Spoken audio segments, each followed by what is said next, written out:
Hello, friends, and welcome to Eye on the Storm. I'm Anna Prosser Robinson. This is my co-host Gillyweed, and I'm sorry that I have put Fax's face in the corner of that hexagon.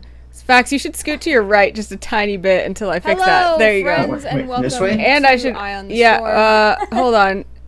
You're right. There you go. I'll work on fixing that, guys. But anyway, welcome to Eye on the Storm. Gilly, what is this? What are we doing?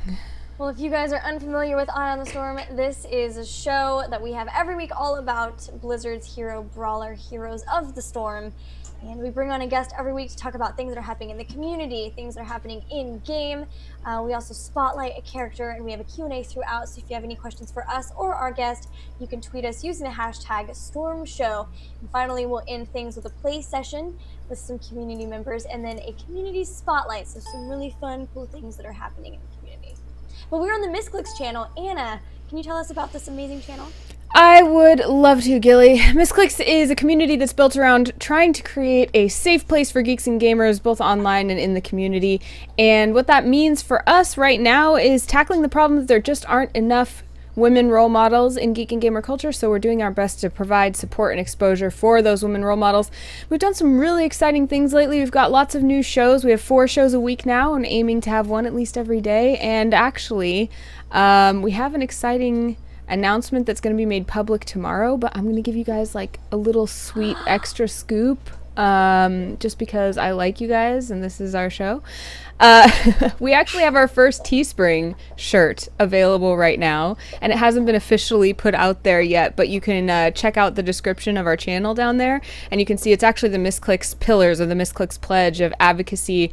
Now I'm going to forget them. Authenticity, advocacy, unity, and bravery are all on the shirt. So it's kind of our way of hoping you'll join us in displaying that you believe in that mission. And it's going to be there just in time for TwitchCon if you order it. So I would suggest doing that. But anyway, we're here to talk about Heroes of the Storm. And we have 2ARC Fax here. And Fax, tell us a little bit about who you are, how you're related to Heroes, where you come from, all that good stuff. Well, who I am the co-founder of 2ARC Gaming.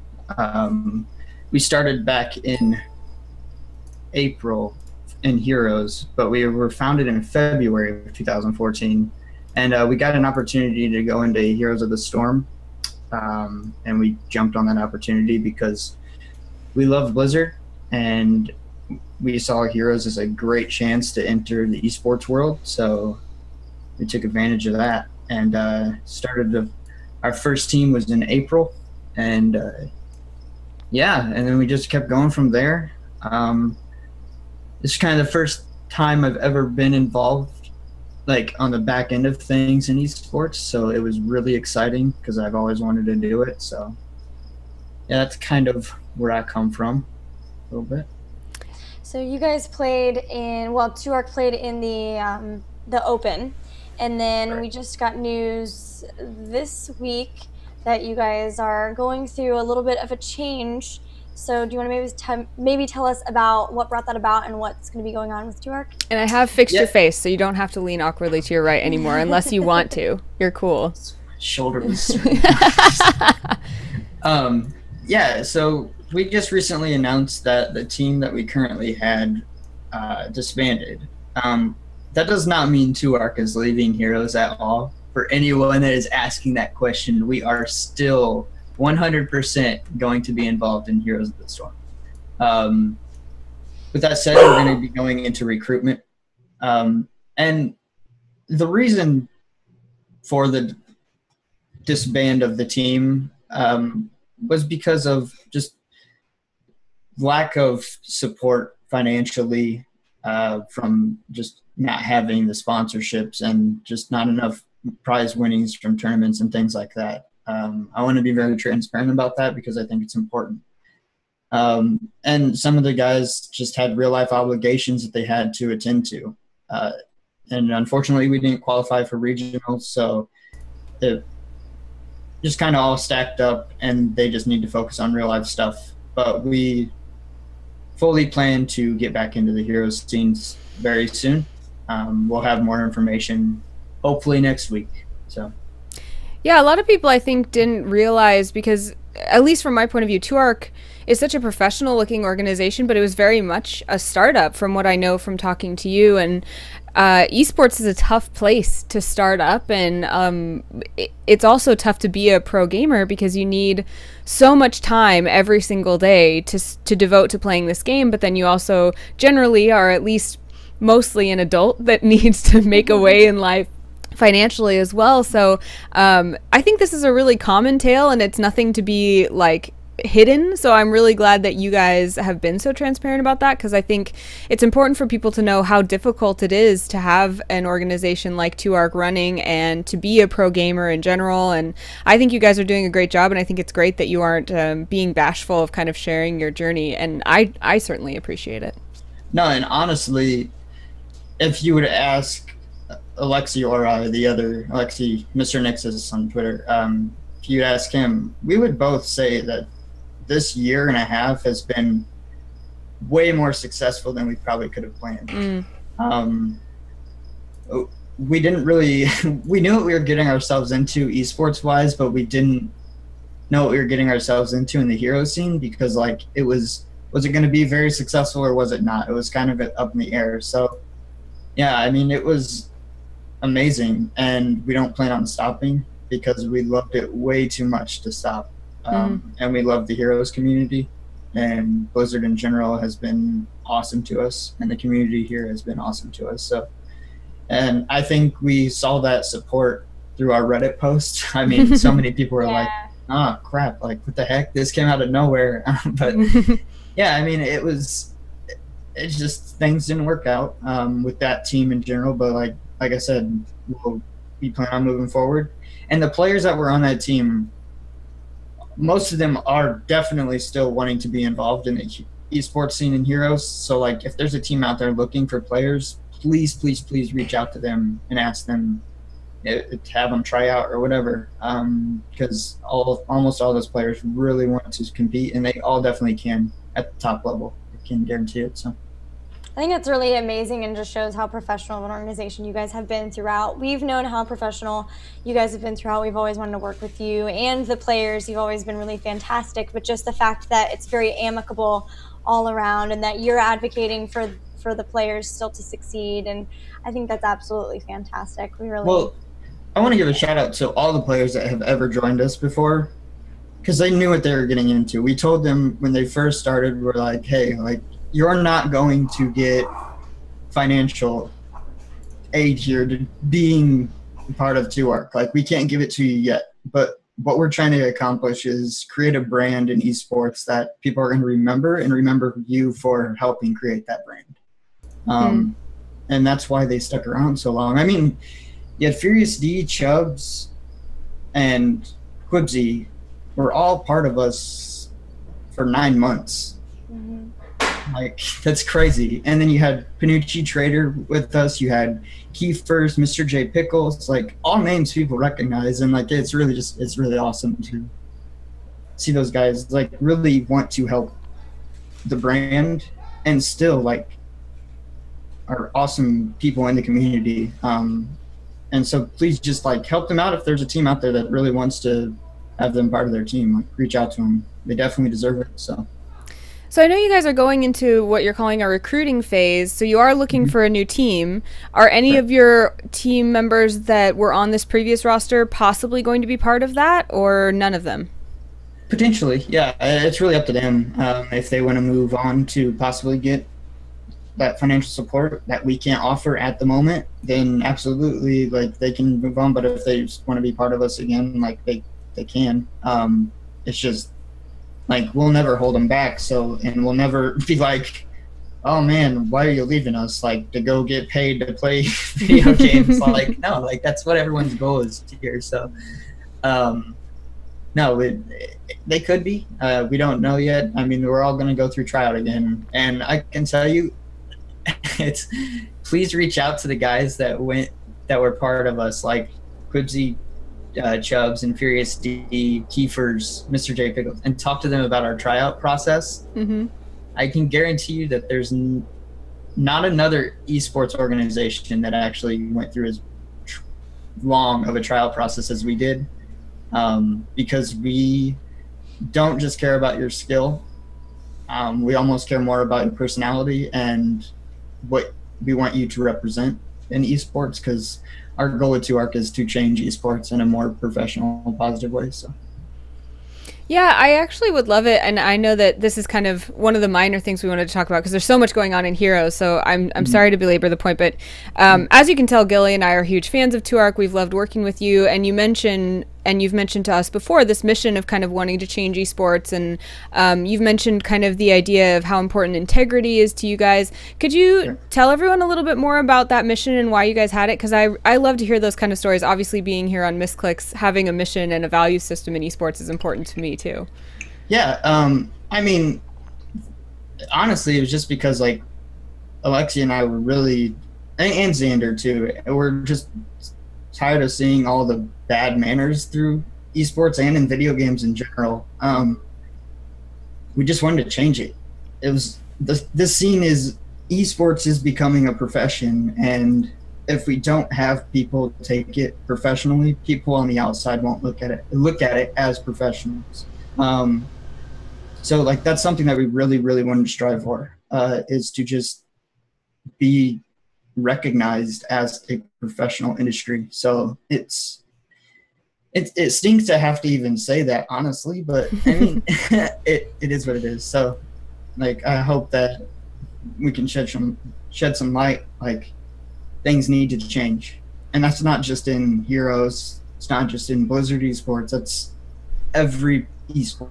Like it needs to change. So well, if somebody wants to talk to you about tryouts and the possibility of being recruited onto 2ARC, who could they contact? Where could they contact you guys?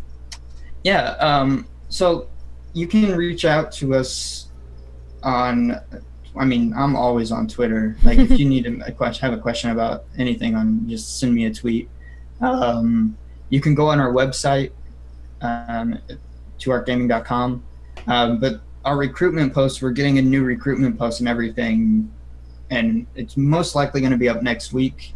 Don't mark my words on that, but that's what we're shooting for.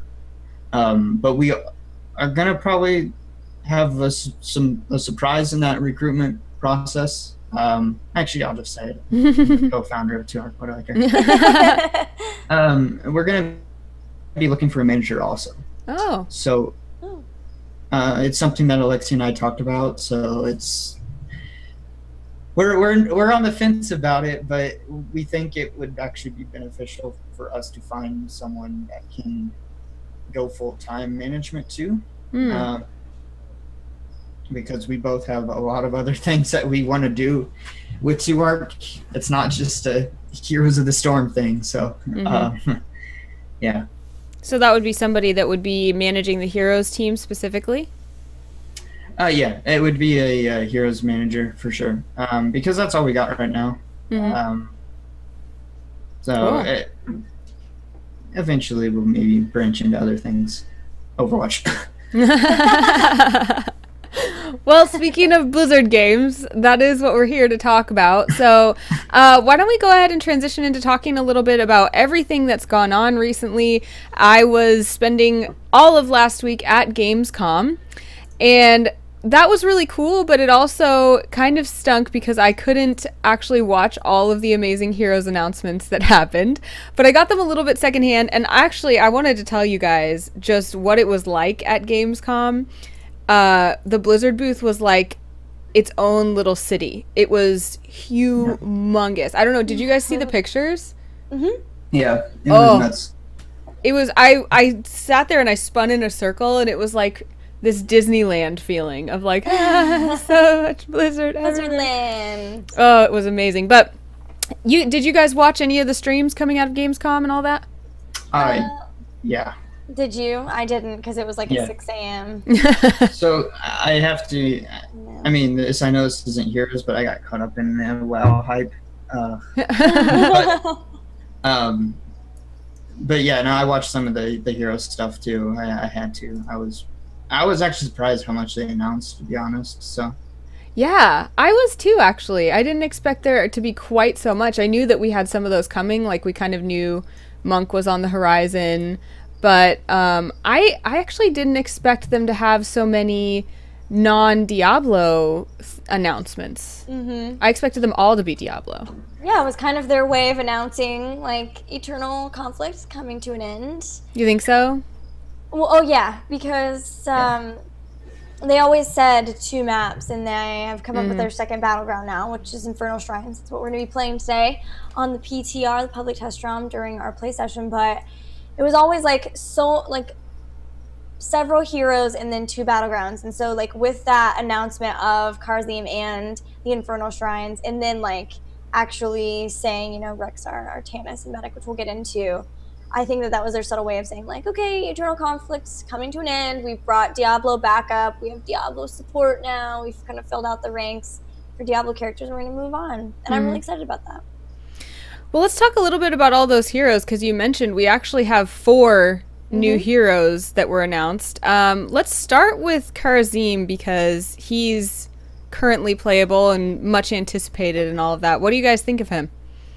He is fun. I think I've messed with him a little bit. I don't have him, but I get a chance to play him. And I did a lot of try mode with him. I know that doesn't mean much, but you can learn a lot through try mode. Oh I yeah. think his skill window is huge. I think you're going to see a lot of crazy plays with him once the competitive scene gets a hold of it. And really plays into his max potential. I think he's got a huge skill ceiling. So, what I'm really excited about him is that you get to pick his trait from 3 different talents at the beginning. So it's a much different. Once again, they're like showing like a very different hero type and skill set, and I love that they're still being very, very innovative with all of their heroes. I also really like Divine Palm as a heroic, because there is a lot more skill involved than just a Divine Shield of Uther. Because Divine Palm, you hit it, and within, I think it's 3 seconds, if they don't take like a damage that would take them outright. A killing blow, yeah. Yeah, if they don't receive a killing blow, then it's just gone, and their health is the same. They haven't really been healed up unless you're able to heal them up during that time.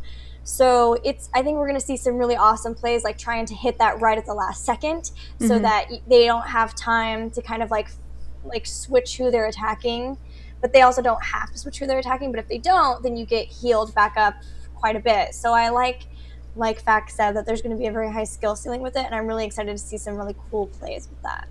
So I haven't played a game with Kharazim yet. I've just watched a whole bunch of trailers and things. So the Divine Palm, it doesn't make them invulnerable for those 3 seconds?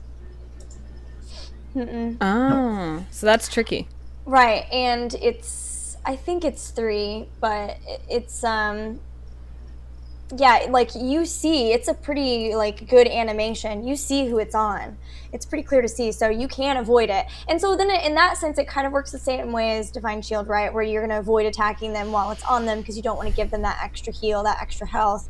Because otherwise it's almost like Divine Shield and Ancestral or something like that. But at the same time, that's time for them to get out. But then you've kind of wasted it if you can't like heal them back up out of it. It at least is going to maybe help them escape, but I think there's going to be some really cool plays with it.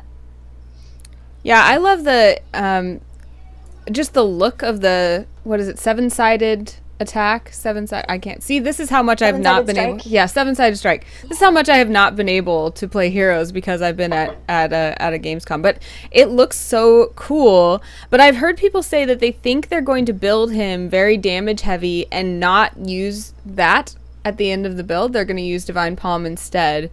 Have you guys done any theory crafting at all of how you'd like to use him? Absolutely. What do you think, Fax? I'm not like, I don't go crazy because I don't get a chance to play as much as like a professional would. But I mean, I talk to a lot of professional, like competitive players. But just me alone sitting there, I am one of the strong believers that he is a solo support. I think a lot of people wrote that off before, and now when you do that, you do have to take the the palm or whatever it's called. But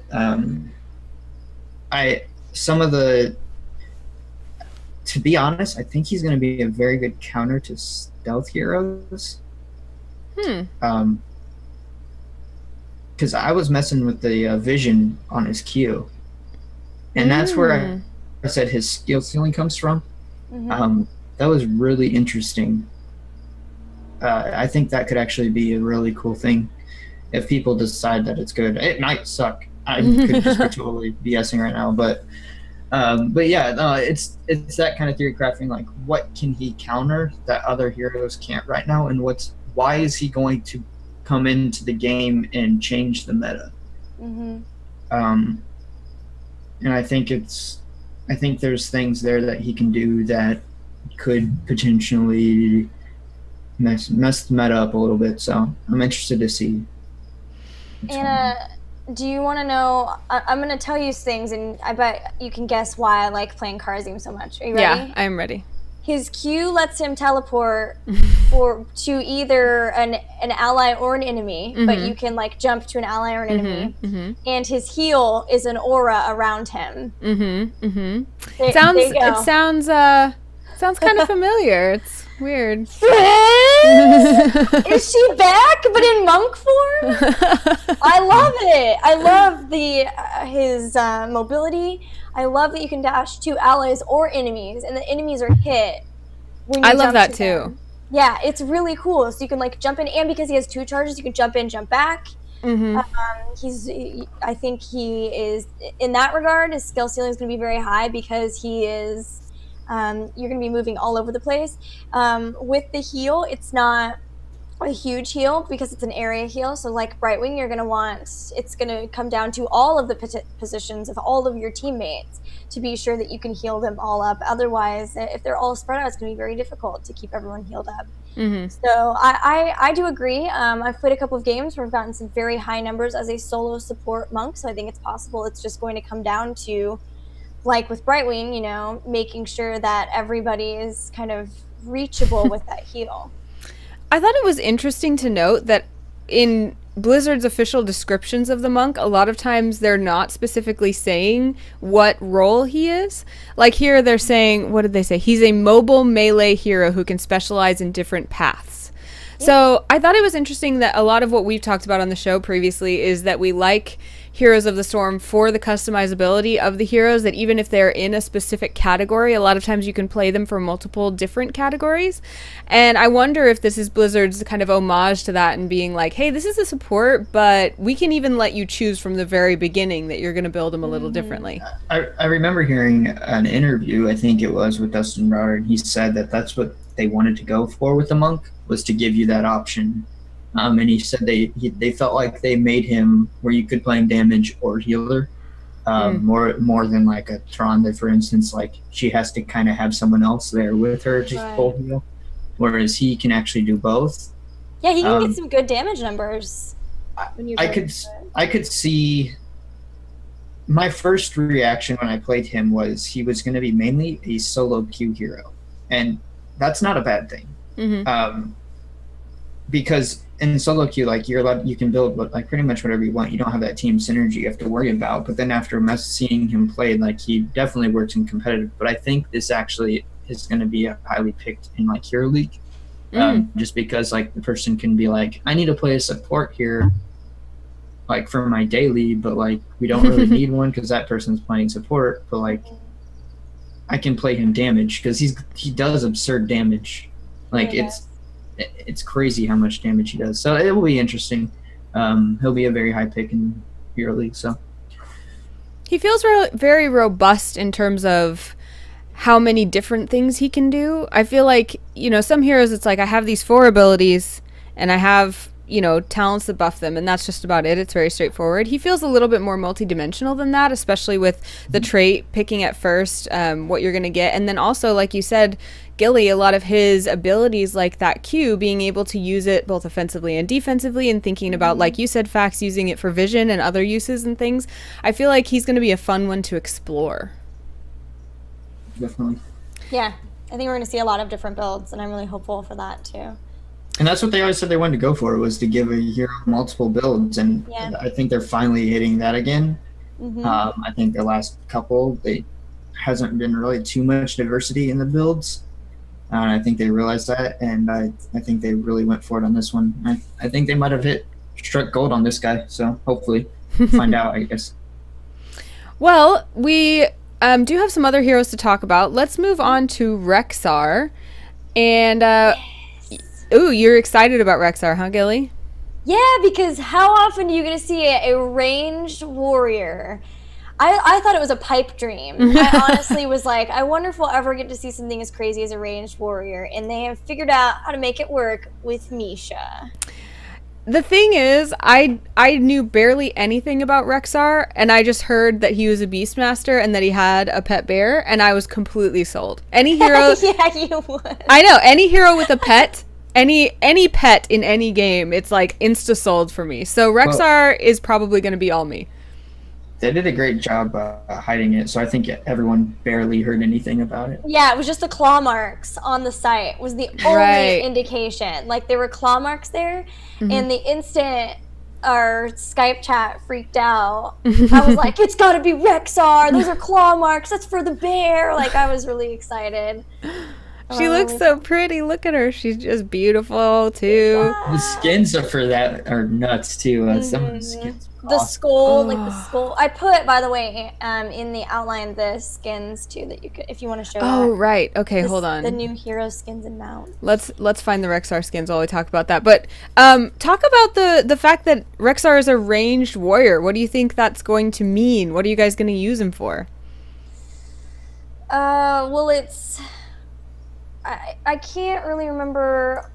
Do we have the video for him that they showed? Did they put that on their site too? I did not find it today, but I didn't look too hard for that one. I'm looking for the skins to show you guys right now. So I think the big thing was that it's all about the bear being the actual warrior. And so like it's kind of like an assassin and a warrior put together, because you've got like the damage from Rexxar himself, but then the warrior is the one who like kind of harasses. But I think a lot of the abilities, if I remember, are kind of like things that both of them do, or like there's like one for the bear, two for the bear, and one for him, or something like that. But the big thing too is that you don't actually control the bear. It's not like the water elemental, at least for now. It's like not targetable. Do you remember anything else about it, Bex? Yeah, it's not on their YouTube. I'm looking for it, but I don't see it.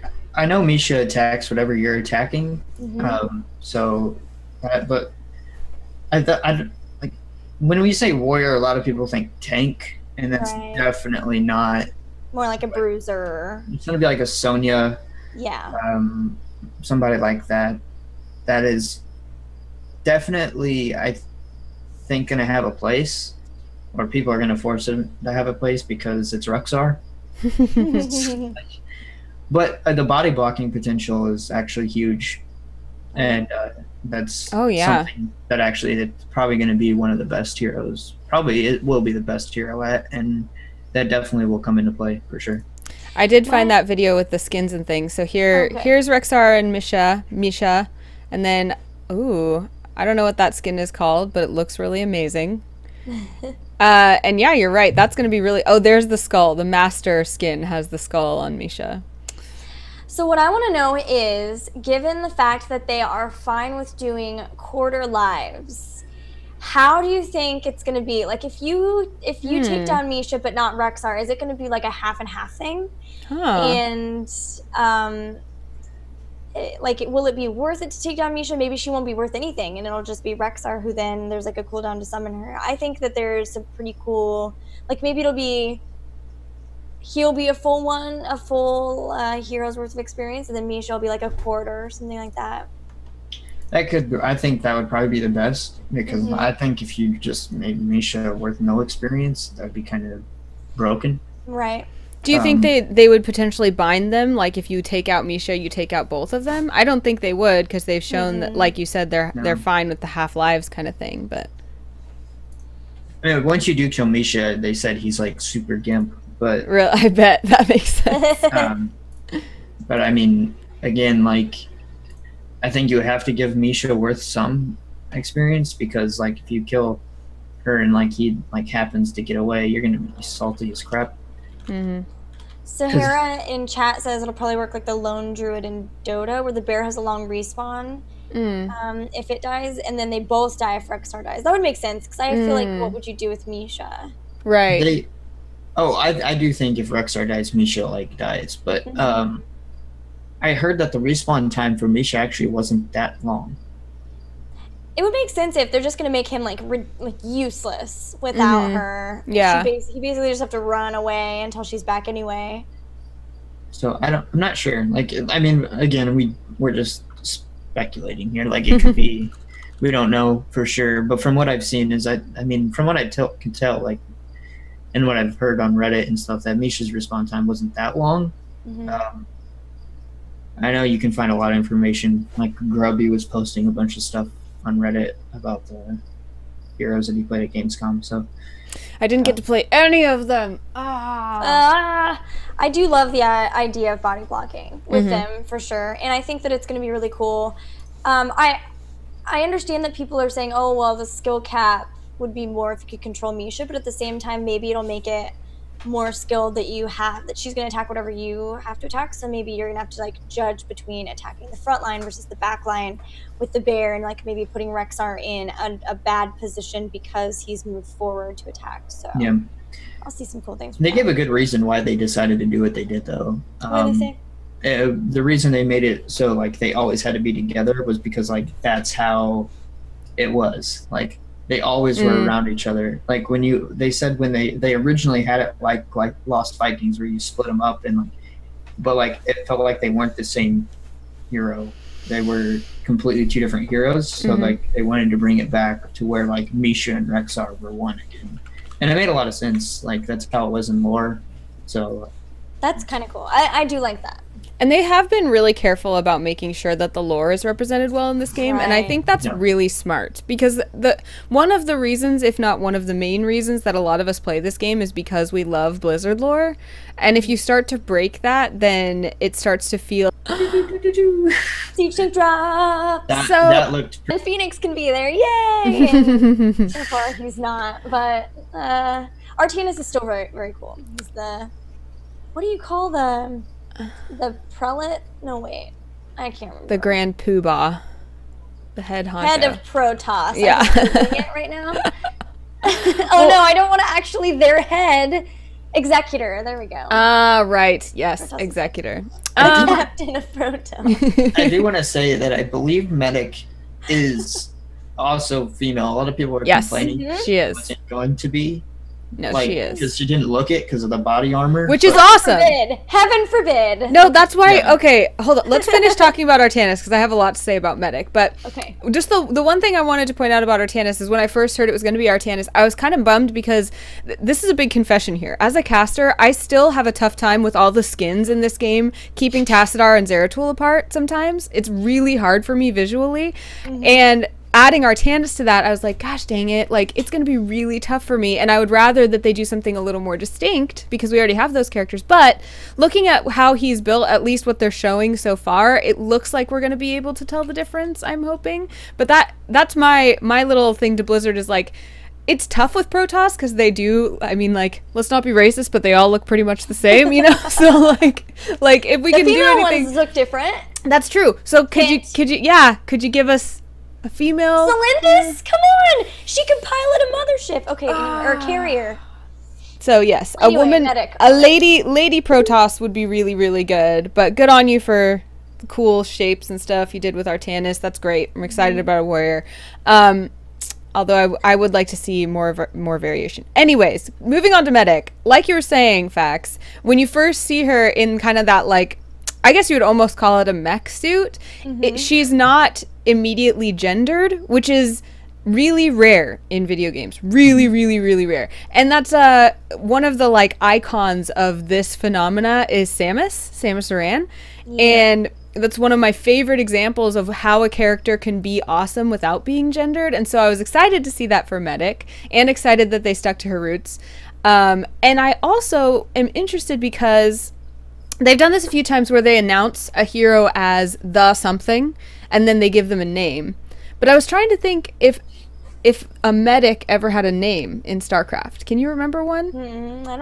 I can't think of anything. Let's make one right now. Well, that's what I'm wondering, is if they'll name her. If they'll give her an actual name or if she'll just be medic. I think they should. They usually do. Yeah. I mean, like, I think. For a while, Sonya was just the barbarian. Right, and Nazeeba was the witch doctor. Mm-hmm. And Kharazim was the monk for a while. I think that shows you how far off the medic actually is. Yeah, I think so too. Yeah. I hope they get the same voice, though, because I love the medic's voice. Mm-hmm. Please, Blizzard, please, if you could get her back. She was so awesome. Yeah. She looks sick. I'm really, really excited for that. And I actually haven't been playing a lot of support. I used to play a lot of support, but I think I'm enough of a StarCraft fangirl that I follow StarCraft heroes around, and I think that's partly why I developed a love for melee assassins was pretty much just Kerrigan, so I think Medic could get me back in. The one thing, I probably theorycraft more about the Medic than any of the heroes that they announced. Yeah? I was like, can you imagine Stitches on your team, Oh, God. I love gorging this. someone, and then taking that person into the dropship with you? Like, will that be possible? That sounds awesome. The funniest thing ever. It's like the Russian nesting dolls idea. Just keep putting stuff around them. Well, I mean, okay, so when you have a Stitches gorge another something else, and then a Stitches gorges that Stitches, I think they just pop out early so that you can have the person back out. I think you're right. That would be what would happen. I remember watching a Science of the Storm episode with this, and now I can't remember for sure. So Blizzard, what you need to do is, if a Stitches gorges, the Stitches and the Medic are on the same team. If Stitches gorges someone, the Stitches goes in the dropship, and the dropship flies away. The person needs to fall out of the dropship and take damage. Take damage. I like that. That's like a high level of strategy there. That would be so awesome. Well, we have tons to talk about left because we wanted to touch on the PTR, and we don't have too much time before our play session. But anything else you guys want to chat about with either any of the new heroes or the new skins and mounts? Because I do have that video as well. Raynor got buffed. Awesome. He's my favorite. Oh, I think we're going to briefly talk about PTR in a second. Oh, okay. I'm talking I knew you were going to be excited about that. Yeah, let's definitely talk about that in a second. But any closing thoughts on the heroes or any specific like skins or mounts or anything that you want to give a shout out to that you saw? That Sergeant Hammer skin was dope. The Sergeant Doomhammer? Yeah. I was just looking at that actually right here. That her BFG or whatever it's called turns into one of those like balls that is from the Warlords of Draenor, like the Horde shoot on the ground. I don't know what it's called. It's just like one of those like. Oh yeah. And it actually rolls on the ground instead of like flies in the air. It actually rolls on the ground. Cool. Like I just saw that. That's awesome. Cool. I love when they do that. Is like actually change the ability looks and stuff. I really like that. So. Yeah. I actually. think the Uther skin's cool too. I would love to ask. Yeah. Sorry. No, you're fine. Sorry. I would love to ask you, Fax, as someone who has managed a pro team, about all these skins, because sometimes they change so much that they really do look a lot different. What's your stance on whether during major competitions players should be required to not use skins, or whether you think it's totally fine? So it's very, like, the best example is Kerrigan's. Yeah. Whatever, I forget what it's called. The Countess Kerrigan. Yeah. When she mounts, she turns into the bat, which is awesome, but that should not be allowed in competitive at all. Because, like, you want to make the playing field as equal as possible. And I know this is really nitpicky, but, like, it still adds a little bit of an advantage. Now, with that said, if Blizzard has to be the ones, I think, has to be the ones to say it, which that's a whole nother topic. I don't want to get into that. But they have to decide if, like, that's something that they want to do or not. And if they decide that they're not going to do it, then so be it. Like, use the skin. But we always had a rule of thumb in 2-Arc, like, whoever was playing Kerrigan was not allowed to use that skin. That's kind of what the team decided, so. It's hard because on a Blizzard level, you want the skins to be used. You can show how cool the game looks, though. But yeah, if it's something that actually changes the game, like the Countess one did, then I can understand like not being able to use it. Yeah. We didn't even talk about Infernal Shrines. Oh crap! How could I forget? Is that a thing? What? How could I forget? Yes, let's talk about Infernal Shrines, please. Okay, just really briefly, we'll talk about it because we're going to play on this. You'll get to see it there. But it is the final battleground of Eternal Conflict.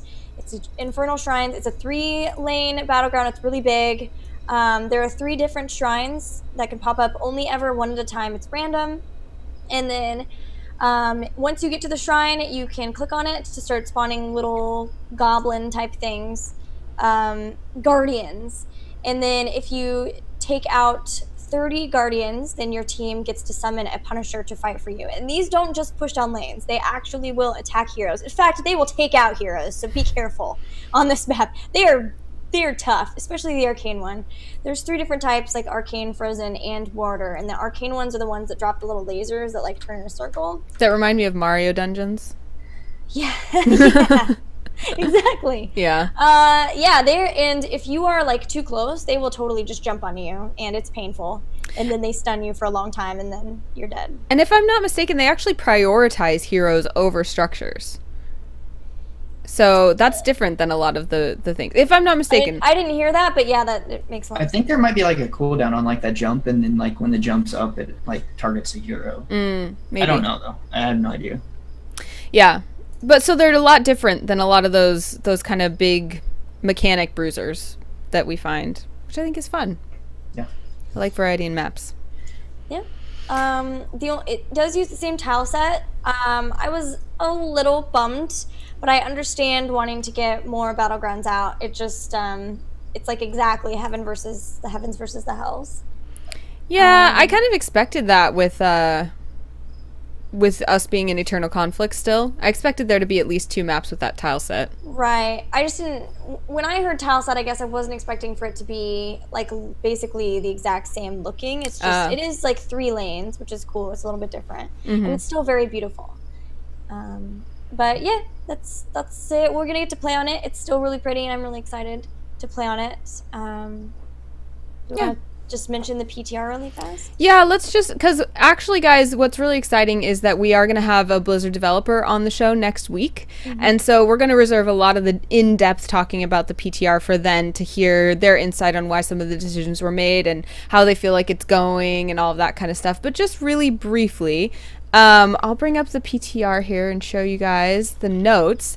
And let's just each pick 1 or 2 things that we really want to mention before we move on to our play session. Do you guys have any favorites? I'll start. Okay. Go ahead. Raynor, of course. I have always said that he's the best hero in the game and will always be the best hero in the game, and he's just got better.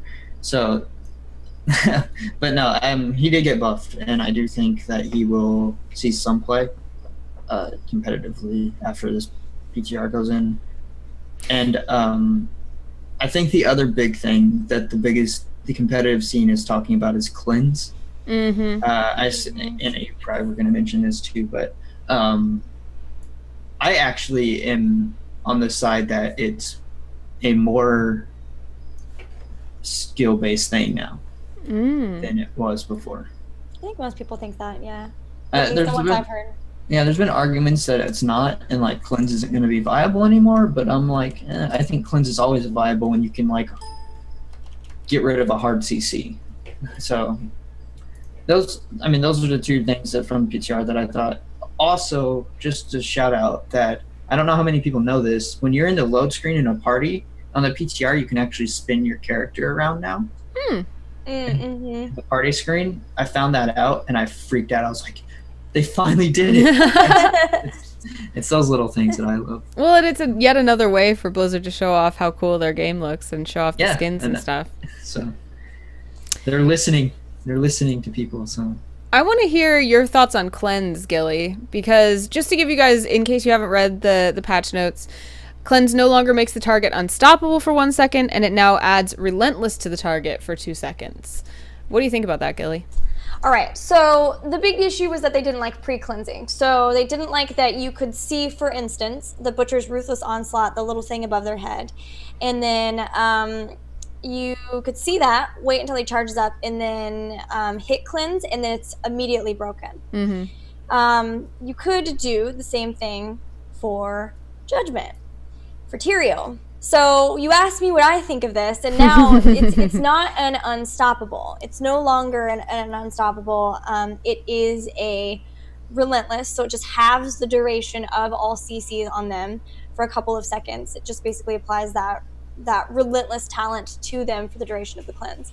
What that makes me think of is that we're going to see more Butcher again, we're going to see more Tyrael again, and that it's going to be a lot more difficult to stop those very engage-heavy things like heroes from coming in the way that they were able to just pre-cleanse and say, nope, no judgment, nope, no hunt, no ruthless onslaught. And I like that. I like that you can now kind of bring those back in, and it's going to be a lot more about trying to use it to get somebody out of a situation now instead of just like throwing it down as an easy fix to one of those things.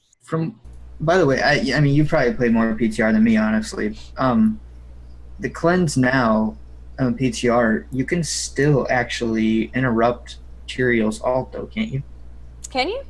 I believe so. I don't think... If you have a relentless... But you have to time it, like, instant. That's why I said the skill cap is there, because it still adds the remove CC, and then it gives them a 50% CC reduction. But you're not unstoppable for that thing. So, like, when they get Tyrael ulted, you hit it, and it drops the stun, and then they can't be... That's what I've heard that people are saying. Oh, okay. I haven't messed with it a lot.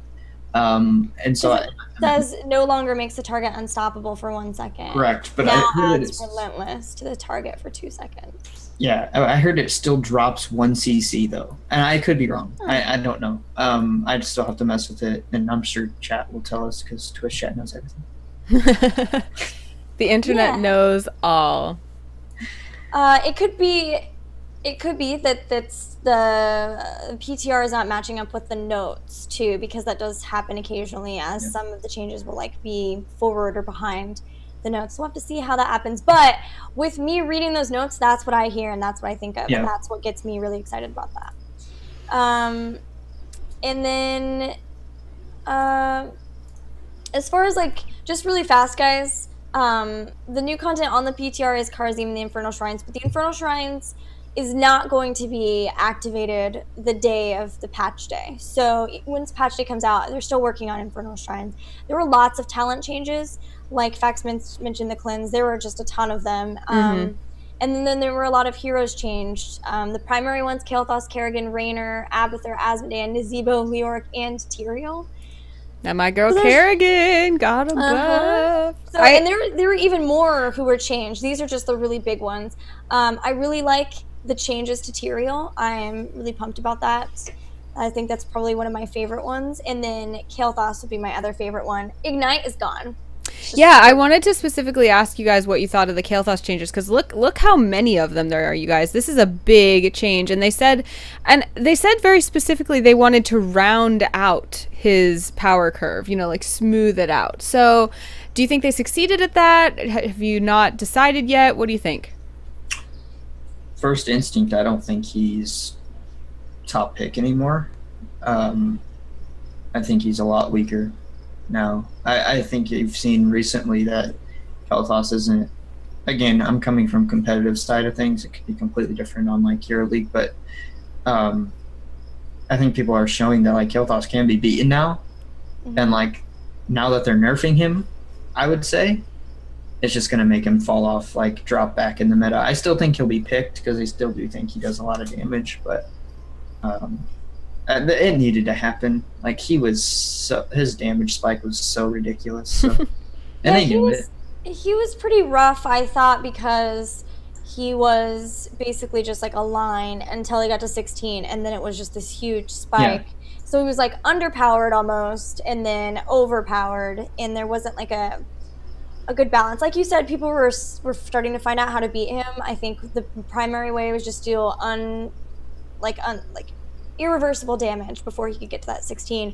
But what I like now is that it's like a more steady increase. Like they actually did buff his regular abilities because there's no longer that ignite, which is really cool. And they're working to try to have some other builds, which I think is really cool too. I hope that we might actually see some other things. maybe even some Pyroblast, although probably still will be Phoenix because it's just so good at zoning. But I'm really hopeful that it'll be a lot more healthy for the game to have its changes. I agree. Yeah, definitely. Totally. Well, guys, like we said, we're going to go back over that as well next week and talk a little bit after an entire more week of these changes kind of settling in and watching how they're played and all of that. So stay tuned for that and be sure to tune in next week when we have a developer. I don't know yet which one that'll be, but we always have a good time when the Blizzard devs come hang out with us. So I have to say hopefully here because Anaklu is freaking out about us saying that there's going to be a dev. Oh. We're pretty hopeful, but... Hopeful, we think. Yes. Probably. I'll cry if there's not. Well, the cool thing about all of you is that you are very understanding people. We have experienced that numerous times, so don't worry. Everything will be fine. All right, so it is about the time where we want to move over to our play session, and what we're going to do during our play session is play on the PTR on the new map, and we're going to have Kharazim, right? Somebody's going to be playing the monk? I'll play him. Sweet.